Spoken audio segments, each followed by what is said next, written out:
പ്രിയമുള്ളവരെ, നമസ്കാരം. ഞാൻ മാളരവി, ഔസേപ്പച്ചൻ്റെ സുഹൃത്ത്. ഔസേപ്പച്ചൻ വേർപാടിൻ്റെ 30ാമത് വർഷം.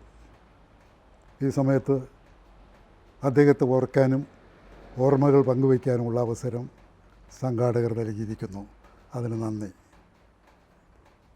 ഓർമ്മകൾ പങ്കുവയ്ക്കുന്നതിന് മുൻപ് ആദ്യമായി ആർട്ടിസ്റ്റ് സുജാതൻ, പ്രഗത്ഭനായ നാടകനടൻ, സംവിധായകൻ ശ്രീ വക്കം ഷക്കീർ, ഔസേപ്പച്ചൻ്റെ പാർട്ട്ണറായ തോമസ് കുറിയടത്ത്, ഔസേപ്പച്ചൻ്റെ വലങ്കയ്യായ ജോമോൻ എന്നിവരോടുള്ള എൻ്റെ സ്നേഹാദരവ്, ബഹുമാനം ഞാൻ ആദ്യമേ അറിയിക്കുന്നു.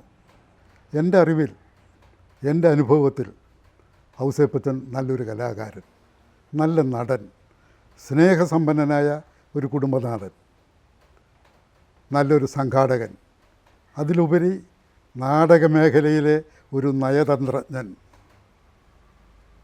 ഒപ്പം മനുഷ്യത്വമുള്ള ഒരു നല്ല മനുഷ്യൻ.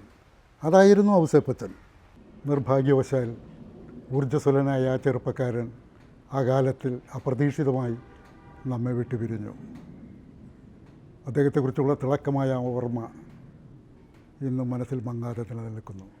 ഔസേപ്പച്ചൻ്റെയും തോമസ് കുറിയടത്തിൻ്റെയും ഉടമസ്ഥതയിൽ രൂപം കൊണ്ട ഒരു പ്രൊഫഷണൽ നാടക സമിതിയാണ് അങ്കമാലി നാടകനിലയം. ആരംഭിച്ച അധികം വൈകാതെ തന്നെ അങ്കമാലി നാടകനിലയം കേരളത്തിലെ അറിയപ്പെടുന്ന ഒരു നാടക സംഘമായി മാറി. മൂന്നാം വർഷം 1990 അങ്കമാലി നാടകനിലയത്തിൻ്റെ നാടകം വീരശൃംഖല, ബാലൻ അയ്യമ്പള്ളി രചിച്ച വീരശൃംഖല, അത് കേരള സംസ്ഥാന സർക്കാരിൻ്റെ നാടക മത്സരത്തിൽ ഏറ്റവും മികച്ച നാടകം, ഏറ്റവും മികച്ച അവതരണം, ഏറ്റവും മികച്ച നടൻ എന്നീ അവാർഡുകൾ കരസ്ഥമാക്കാൻ ആ ട്രൂപ്പിന് കഴിഞ്ഞു. തുടർന്ന് ഒരു വർഷം കഴിഞ്ഞു, രണ്ടാം വർഷം 1993 ബാല അയ്യമ്പള്ളിയുടെ യന്ത്രപ്പാവുകൾ എന്ന നാടകത്തിന് രണ്ടാം സ്ഥാനമാണെങ്കിലും മികച്ച നാടകത്തിനുള്ള അവാർഡ് ലഭിക്കുകയുണ്ടായി. അങ്കമാലി നാടകനിലയത്തിൽ 2 വർഷം ഞാനുണ്ടായിരുന്നു.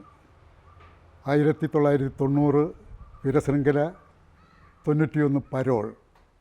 ആ വീരശൃംഖലയിൽ അന്ന് കിട്ടിയ അവാർഡ്, മികച്ച നടനുള്ള അവാർഡ് എനിക്കായിരുന്നു. അതിൽ സന്തോഷമുണ്ട്. അങ്കമാലി നാടകനിലയത്തിൽ എനിക്ക് കിട്ടിയ എക്സ്പീരിയൻസ് വളരെ വലുതാണ്. സത്യത്തിൽ അങ്കമാലി നാടകനിലയം നാടകക്കാർക്കുള്ളൊരു പാഠശാലയാണ്. ഔസേപ്പച്ചൻ അതിലെ എല്ലാവരെയും, ടെക്നീഷ്യന്മാരായാലും സഹായിയായാലും അഭിനേതാക്കളായാലും എല്ലാവരെയും തുല്യരായിട്ടാണ് കണ്ടിട്ടുള്ളത്. എല്ലാവരെയും സ്നേഹിച്ചിരുന്നു, ബഹുമാനിച്ചിരുന്നു. അതുപോലെ തിരിച്ചങ്ങോട്ടും ഔസേപ്പച്ചനെ എല്ലാവരും സ്നേഹിച്ചിരുന്നു, ബഹുമാനിച്ചിരുന്നു. ഔസേപ്പച്ചനെ എല്ലാവർക്കും പേടിയായിരുന്നു.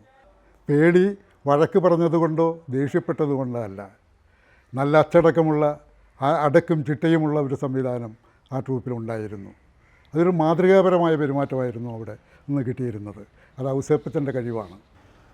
93 യന്ത്രപ്പാവകൾക്ക് ശേഷം 94-95 സമയത്ത് അങ്കമാലി നാടകനിലയം അവതരിപ്പിച്ചത് NN പിള്ള സാറിൻ്റെ ക്രോസ് ബെൽറ്റാണ്. അവിടെയാണ് ഔസേപ്പച്ചൻ്റെ നാടക മേഖലയിലെ ആ നയതന്ത്രജ്ഞത വെളിപ്പെട്ടത്.